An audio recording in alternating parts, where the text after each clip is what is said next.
sustainable development when waste is improperly disposed of born or bumped in waterways. Every Filipino, from urban residents in cities like Davao to rural communities is affected.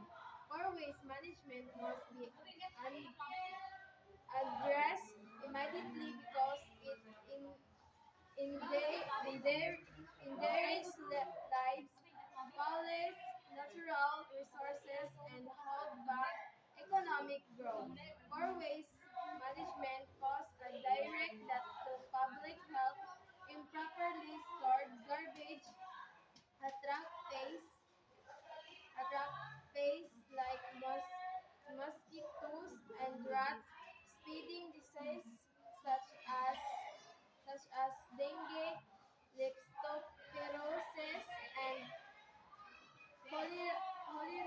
8 2025 Department of Health report noted that areas with uncollected waste have 35% higher rates of preventable disease compared to communities with proper waste system. Burning waste, a common practice in many areas, release toxic chemicals into the air that cause respiratory problems, especially among children and the elderly.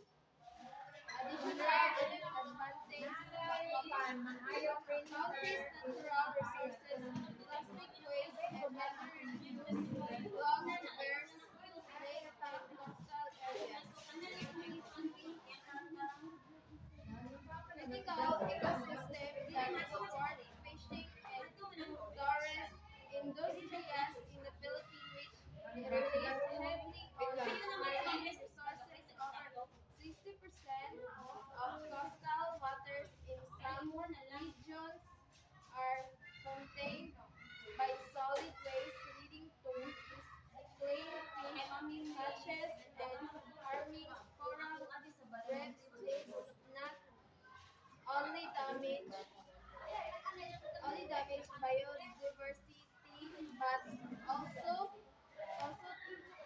also the livelihoods of millions who depend on fishing and coastal tourism, including many in Davao City waterfront communities. Furthermore, poor waste management limits economic potential. Tourist lost visitors when beaches and public space are while the cost of cleaning up polluted areas and treating